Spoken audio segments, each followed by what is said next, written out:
Kuri uyu wa kabiri abafite ubumuga bo mu Rwanda bifatanyije n'isi mu kwizihiza umunsi mpuzamahanga wahariwe ubumuga bukomatanyije bwo kutumva no kutabona deaf blind mu ndimi z'amahanga. Ubuyobozi bukaba bushimangira ko ari igihe cyiza cyo kuzirikana no guharanira uburenganzira bw'abafite ubumuga bukomatanyije. Ubwo hizihizwaga umunsi mpuzamahanga wahariwe ubumuga bukomatanyije bw'abatabona kandi ntibumve, abafite ubumuga bagaragaje ubushobozi bwabo mu gusangira ibitekerezo hakoreshejwe uburyo bw'amarenga yo gukoranaho mu biganza.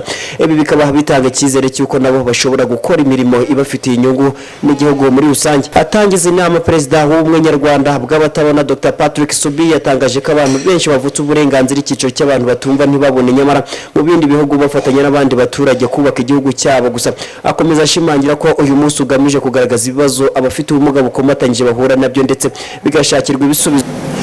Kuko akenshi iyo umuntu nta ngamba zifashwe zo kugira ngo atezwe imbere, abantu bashobora kugira ngo nta kamaro afite, kandi aho bitaho mu bindi bihugu byagaragaye ko bashobora kwikorera akazi kenshi, bakiga bakajya mu mashuri bakabona akazi bagakora.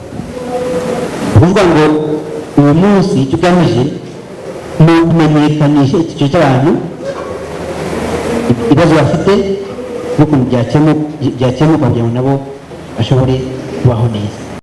Nubwo hakiri uruhure rw'ibibazo ku bantu bafite ubumuga bukomatanyije, Dr Mukarwego Betty avuga ko bagerageje guhugura abantu bake bafite ubumuga ndetse n'abo mu miryango yabo kugira ngo bamenye ururimi rw'amarenga yo mu biganza. Ibi bikaba bituma nabo bisanzura mu bandi banyarwanda.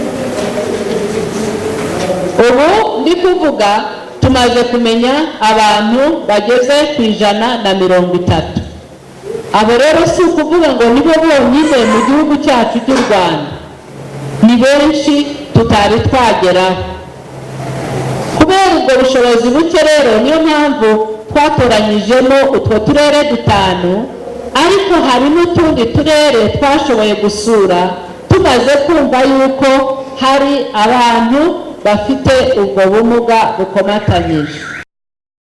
Umunsi mpuzamahanga w'abafite ubumuga bukomatanyije uba ku itariki 27 Kamena buri mwaka mu Rwanda, ukaba wizihijwe ku nshuro ya 3 gusa. Umushinga wa Deaf Blind ukaba ugira uruhare mu guhugura no gufasha abafite ubumuga bukomatanyije bwo kutumva ntibabone ndetse ntibavuge. Igitekerezo cyo kwita ku bantu bafite ubumuga bukomatanyije kikaba cyaratangijwe n'imiryango 3 irimo RUB, umuryango w'abantu bafite ubumuga bwo kutumva ndetse n'umuryango w'abagore bafite ubumuga bwo kutumva. Kugeza ubu bakaba barashoboye gusura abafite ubumuga bukomatanyije bo mu turere 5.